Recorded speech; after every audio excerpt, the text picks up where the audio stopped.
What's up, blurry Ty? Idaho connection issues. Hey, we just How get are them you? all out. We just get all our shortcomings. We just get them out on the table. We don't hide We behind do. them. Well, we could sit here and play with the router and figure out how to get high def, but that's not who we are. We're low No, def. we are low def. I love how our intro. It's funny. It says like some rambling. Yep, you're gonna get that today. News you can trust. Not so sure. It has a question mark after it, so that's good. So, but this is on the fly with Mike and Ty. Welcome to the show, guys. Thanks for watching every week, like you do. Uh, yeah. How was your weekend, Ty? It was good. I was on daddy duty. My wife took our oldest son to a baseball tournament for the weekend. I watched the kids. It was once again, you respect your wife even more when you have to Amen. do all the stuff that she does for you every day. She does with you every No day. doubt. What about Well, you? How you're was your going to be weekend? proud of me. I spent the weekend, last weekend, I spent the weekend sheetrocking at the ranch. And this Wow. weekend, I did some insulation work. I did some taping and bedding, painting, spray texturing the walls. I mean, I could be like a handyman. You could be, but you're not. You know, I am so glad that I don't do that stuff for a living. I mean, taping and bedding Yeah. is hard, like mudding and getting it all right, and there's an art to it, and I don't possess that skill set. Man, gosh. Yeah. Yeah. Is there one like electrical, plumbing, framing, sheetrocking? Is there an area where you're like 100% you're going to outsource that every single time? Electrical and plumbing.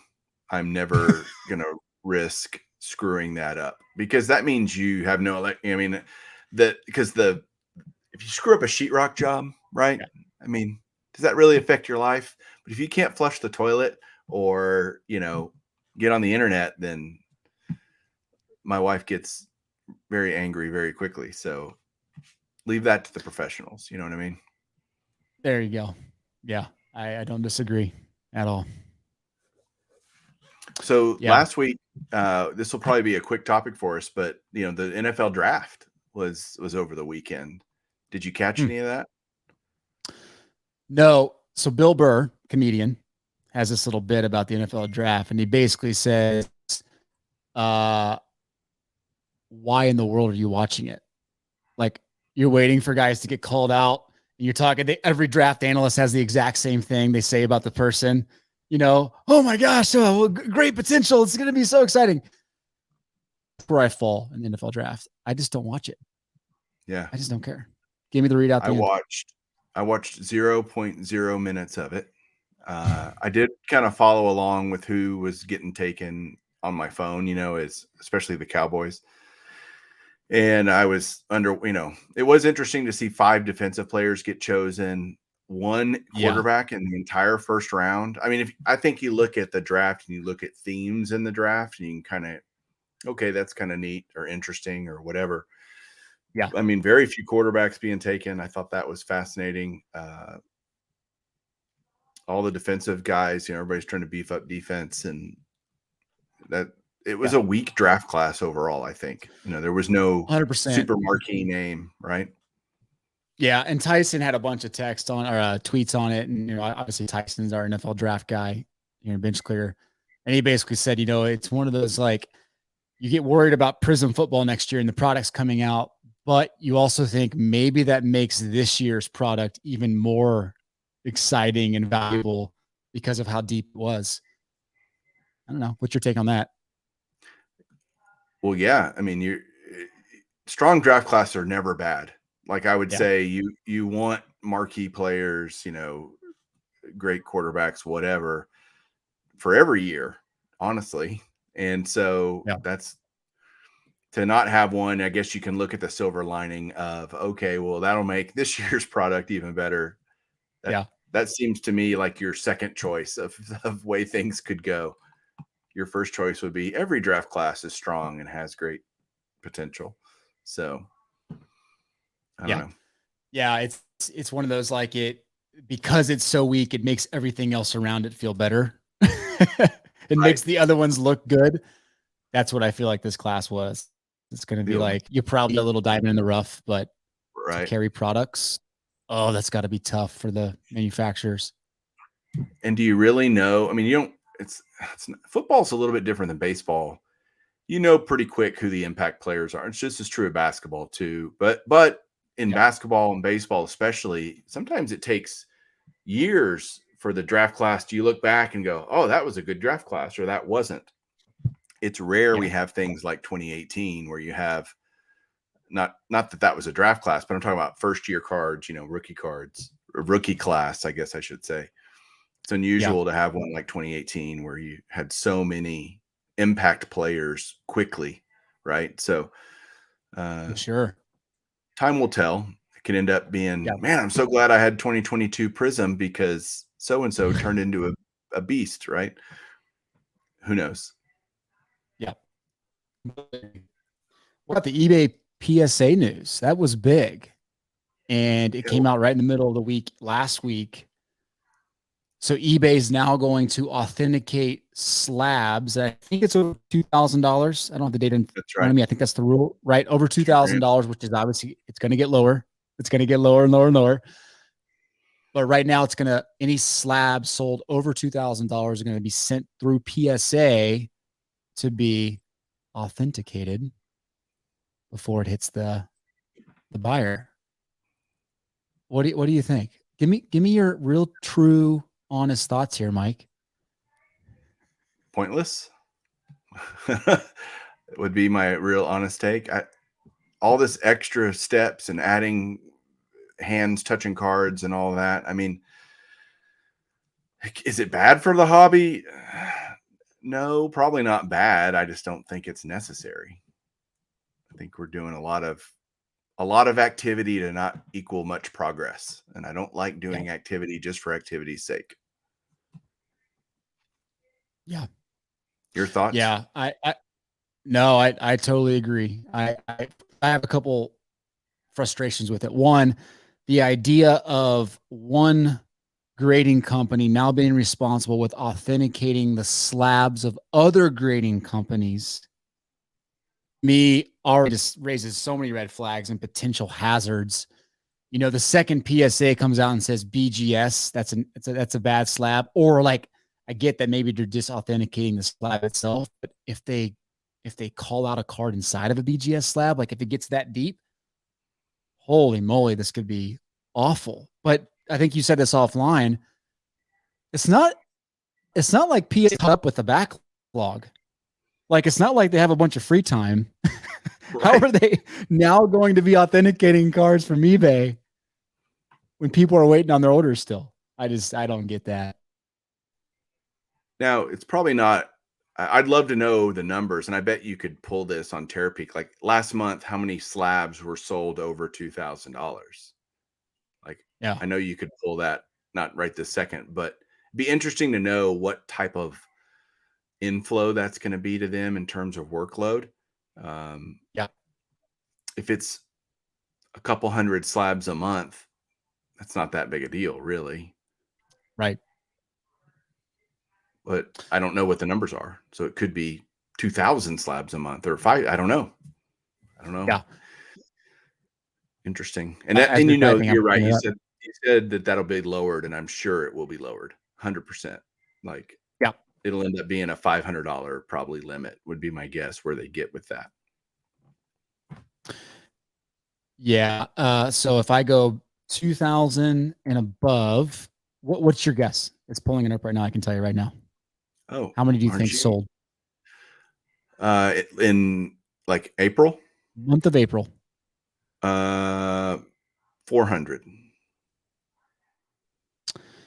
So the month of April, 3,718 slabs sold from PSA, BGS, SGC, or CGC, over $2,000. Holy crap. That's a lot. Yeah. If we go back to March, yeah, I wonder if that's kind of the going rate, like about 3,700. Wow. That surprises me. Yeah, that actually surprises me too. So the month of March, we had, hold please. This is great content here. People are loving this. Wow. So the month of March in the trading card singles cases, only sports, So not TCGs. not TCGs. Oh my gosh. It is 5,809. So you're talking about, wow, So that's you're looking almost at 200 a another, day. 200 a yeah, day they have to authenticate. 200 a day. Yeah, when you Now, think about it that way, you think, okay, well, relative to how many cards they grade in a month, which is, close to 200,000 a month they yeah, grade, which is, 25 to 35,000 a day, working right. day. That's not like a huge, I don't know. Yeah. Feels like But when you go unnecessary. above, when you raise that, when you lower it to 1,000, it goes up to 13,000 a month.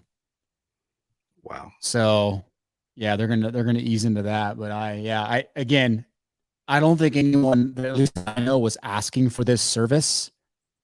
Like I've never ever thought, man, I wish I could get the slab that I just bought authenticated to make me feel good about it. So I'm just really surprised that's a big deal now. Well, you said this earlier offline, and I'll repeat it for the folks at home. 2 words: money grab by PSA.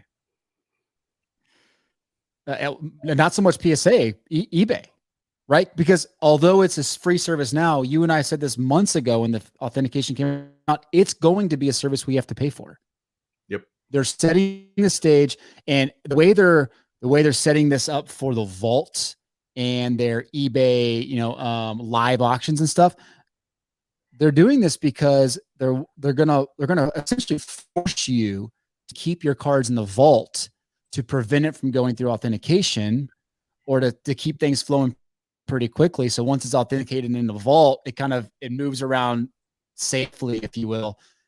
You can just tell they're building this ecosystem that they want to keep these cards in house and they want to keep these transactions kind of just circulating.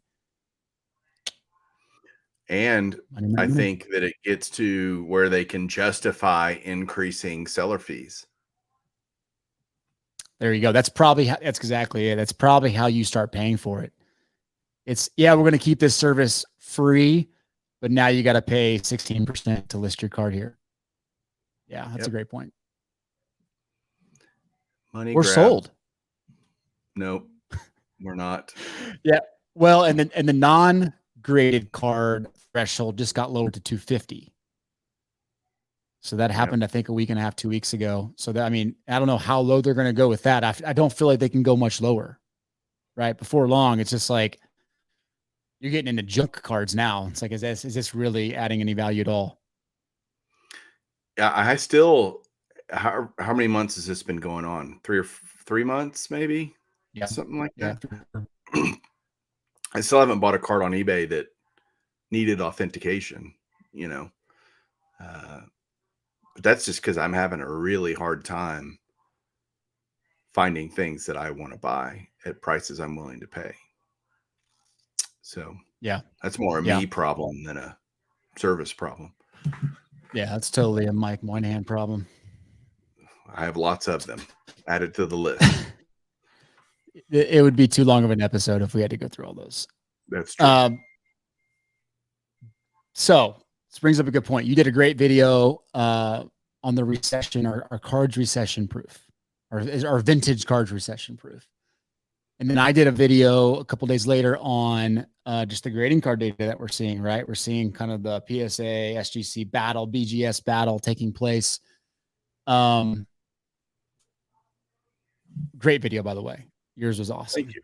You too. And I think a lot of people, thank you. Do you think as we enter this recessionary phase and we're obviously overrun with with the overprinting of cards. That's no one questions that. There's tons of stuff being printed. It's being disguised in a lot of ways. And in some ways it's just like, hey, look, there's trillions of these out there.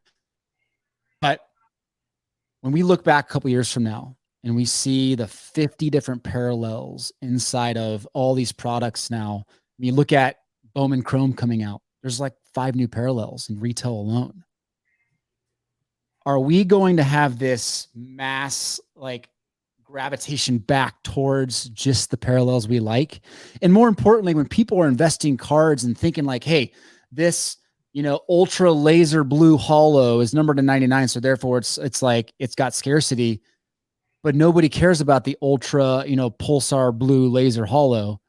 They care about the chrome, the prism, the refractor, and maybe a couple colors. Are we getting overrun with parallels to the point where like even scarcity and parallels means nothing? That's a very long-winded question. I'm sorry. Well, the long-winded answer is no. Think about it this way. I think that you're going to see the parallels that garner the most attention, which means higher dollars, are going to be the longer running parallels, meaning gold refractors, blue refractors, red refractors, things that have some longevity to them, that they're not just brand new to the hobby, like a snakeskin, tiger mesh, whatever, all these different names they're coming up with. Again, player collectors won't care. They just want all the cards, and it's annoying to have so many parallels. But at the same time, as a former recovering player collector, I can tell you it's kind of fun to get them all and hunt them down. It gives you something to look for. And as a player collector, if you're a big time player collector, sometimes it's hard to find stuff to buy. And if you're a current player collector and you want the newest, latest, greatest thing, so it's kind of a mixed bag, right? But that's the only segment of people that probably care at all that there's so many parallels. Yeah. Obviously, we know they're releasing all these parallels so they can overprint the product. It gives them, that's all that is, by the way. If people don't know, you release new parallels so you can have more higher print runs, right? Yeah. Of overall cards. Because if you only had a gold number to 50 and you seed them one per box or whatever, you can only make so many boxes, right? Right. The more parallels you have and you seed them, you can print more boxes, print more products. So do you agree that that's why they make parallels? That's why they create parallels? Oh, 100%. Yeah, that's okay. How they disguise printing more. Right. Yeah, I mean, it's great because they can print more. It's great because from a group breaker perspective, there's nothing better than guys, pulling out color and satisfying their buyers. But I think years from now, we're going to look back and think, yeah, there was this junk slab era, but there's going to be this junk parallel era where most parallels are just going to be forgotten. Do you agree that the longer running parallels with the longest history in the hobby are going to be the most popular down the road? Yeah, I think so. Like to your point, the golds and stuff. The problem is the new collectors coming in are just going to have to figure out which ones were the best or which ones are the best. I mean, cause shoot, you're already confused now when you go try to get a gold refractor of something. It's like gold wave refractor, gold pulsar refractor, and then there's the gold refractor, gold shimmer. It's like, well, where's the regular gold? Can we just have one color per, like nuanced parallel? So I mean, I guess the question is, all the new people coming in over the next few years, what do they get drawn to? What do they like to collect? I don't know. Time will tell. But I mean, yeah, you can't collect them all. Even player collectors, they're not going to drive the prices enough. No. They're just not. So like, and we know like the investor card market, that's what drives a lot of these, prices up and down. I think eventually there's just going to be too many and people aren't just going to care enough to where they care about it. And then maybe it goes all down. But when people ask, right, what should you invest in? It's like, well, invest in the parallels people care about. And year over year, it's chrome, refractor, prism, hollow. Yep. Keep it simple. But card companies are really good at not keeping it simple. They're experts at not keeping it simple. Yeah. When you go buy, like, you want to go buy a rookie of a guy today, what do you do? What do you think about first? Base chrome or base tops. Base. So straight Period. base. Nope. Yeah. No refractor, no parallel. Nope. I just want a Really? base card. But it's not that I don't like them. I'm not going to pay the gold premium or because I just want a card of that player. So, like on Soto, I have his base chrome and his base card. And on Acuna, I have his base chrome and I have his base card. That's it. When you think about autos, what do you think about? Do you go to their Bowman first, or do you go to their tops kind of base flagship rookie auto? I'm not that guy. I'm the worst person you could ask about that question. What do you think? Because you're probably a better guy to ask. Yeah, I mean, I think for non-auto, it's always flagship rookie for me, and it's usually chrome. I prefer refractor, the PSA 10 refractor. But when it comes to autos, I think the Bowman first will always be the premier auto to have. His first autograph on card. Yeah, I can totally agree with that. His first chrome auto is usually pretty cool too. Yeah, no doubt. No doubt. Yeah. In his pro jersey, there's something to be said about that. Yeah. That's a real jersey and not a brushed on jersey or whatever. Right. Yeah. Yeah, exactly. There's been a lot of chatter with, the release of Bowman was this past week. Prism football got pushed back again. I think it's supposed to be released now the first week of June. And you see some different voices talking about the reason why is not because there's some supply chain issues, because they're just printing more of it. Like, it used to be this little window you needed to print these products, and now they need like 2 months to print all the cards they're printing. So that's what's pushing cards out, which is not a bad theory. I don't know if it's backed by any facts, but it does make sense. Well, we'll come up with something to justify it. I just don't know why. Well, yeah, I do know why. I'm thinking, why wouldn't Panini just say, "Hey, we're still printing it"? Like, you're gonna have so much of it, guys. You're gonna have so much of it. You're gonna love it. It's gonna be everywhere. It's weird. I've been going to Walmart, and there's cards galore. Like, pick your poison. Yeah. There's stuff all over the shelves, of which I bought none of it. But the point being that I still haven't seen anything in the clearance. Used to, you could get stuff that had been on the shelves for a month or two. They'd knock it down to clearance to try to move the product. I'm not seeing that return yet. That's come back. I think it will, because there's just going to be too much stuff that distributors need to get rid of, and just move it. Like, okay, let's just sell this stuff, slash the prices. That'll be when we know we're back to normal, when you have a clearance rack, so to speak, on cards. Yeah. I feel like lately, though, they've been taking those products and repackaging them into, their own boxes, like the Walmart $19.99 combined package box. We might see more of that. Walmart knowing full well they can eventually sell them for pretty good. They probably make better margins on that than they do the actual selling of the blasters themselves. Right. But yeah, that's a good point. And I've seen some tweets about that. There's still no clearance section for cards. But there's plenty of cards. Good grief. I had 5 or 6 baseball products to choose from if I wanted to. Yeah. Bunch of basketball, like Chronicles basketball is everywhere. Chronicles and Contenders galore right now. Contenders. Yep. Hockey. A lot of Fortnite stuff. I know that's not sports, but it was random to see that. So anyway, it's just like there's 2021 Topps complete sets on the Walmart shelves here. Wow.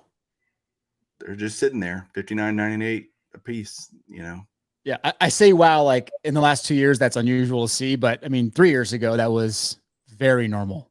Very. Yeah. You could sometimes find 2-year-old complete sets on the shelf. And you would see the stickers of prices on top of each other, right? Like marking them down every month.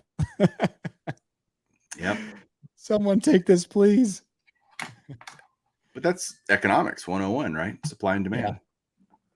Yeah. Too much supply, the demand can't keep up. And we said that a year ago. Right. Like we were saying that a year ago. So no news. You and I have joked offline about some of the predictions we've made that have started to come true.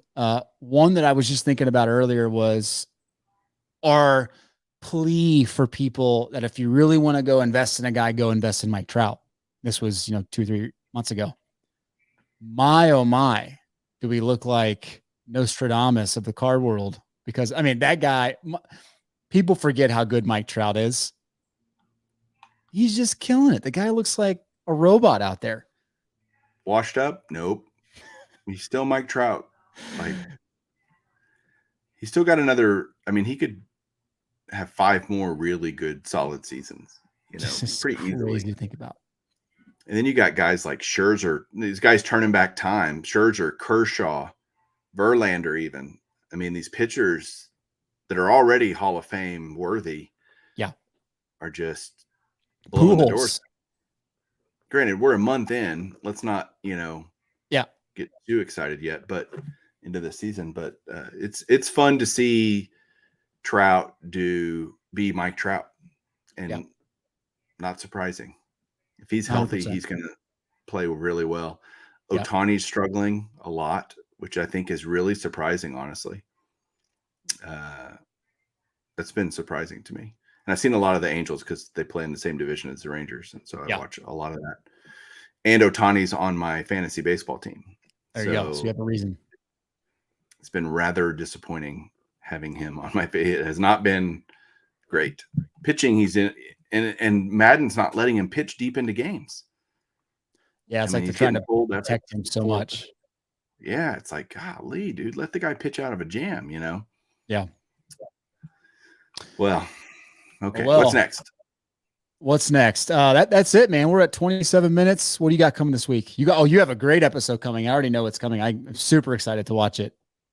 So on Golden Age of Cardboard this week, I have got, I did a top 20. Did I do 20 or 25? I can't remember.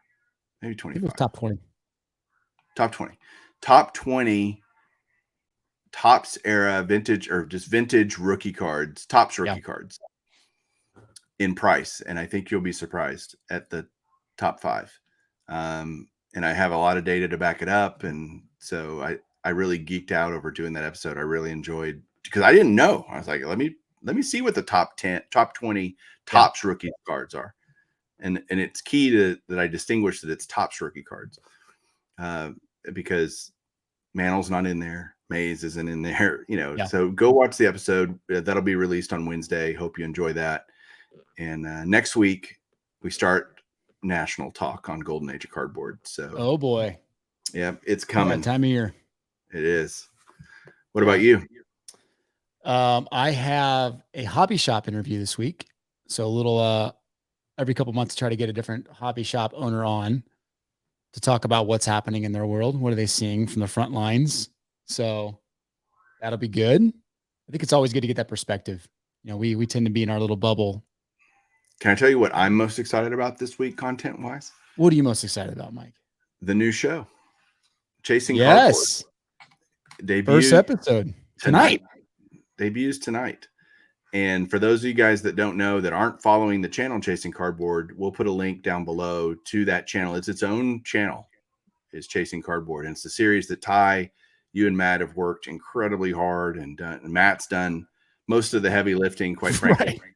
Right. But the reality of it is, y'all are putting a lot of effort into this to make it as great as it is. I've already seen episode 2. I have not seen episode 1 yet. Oh. So okay. I'm going to watch it like you're even in episode 1. That's the funny thing. Well, there you go. But I haven't seen the finished product. I'm the vintage expert, as I put air quotes up, because I don't consider myself an expert in anything, but I do. Jeez. I am happy to be a part of the show, proud to be a part of the show. I think it's amazing. And I hope everybody checks it out because it's really good. And we'd love feedback on it. Like, honest feedback. We want to make it better. We want to do this for a long time. Well, the best part I think, is this code idea that we came up with kind of on the spot, where people can, if you want to watch the show, we've hidden 9 codes over the course of 3 episodes for you to crack. And the first one to do it, we're going to give $2,000 in cash. Like, and it's super fun. Like, I think you're going to really have a fun time participating. Am I eligible to win? My son asked the same thing. I said, no, Jackson, you're not. Jackson called his friends and said, hey, you guys need to be participating in this. I'll help you, but I can't share anything. He doesn't know anything anyway, but he's so excited. Yeah. Too funny. That's amazing that the show's able to do that. And it's going to be pretty terrific, I think. Yeah. So follow along with that. It's one episode a week is being released, or one a week. First one tonight, second one next Monday, third one the following Monday. And there's little clue videos throughout the week that have been recorded. Again, mad props to Matt Coleman on Blind, Bench Clear. He is the brains, total guru and expert and brains behind the operation. He's just a gifted dude. So we're glad to give him that platform to perform and do his stuff. It's been really fun. Oh yeah. I found a couple of things. We're going to be doing some filming for Chasing Cardboard as well. Sweet. So the episode, we plan on keeping this as an ongoing thing, not just a 3 episode, miniseries. It's meant to be ongoing. And so unless you all hate it, and then we'll stop, but I don't think you're going to hate it. Touche. We follow the people. We follow the people. Yeah, man. All right. Well, thanks everybody for watching. That's it. Have a good night. Let's go. Peace. See you, man. Bye.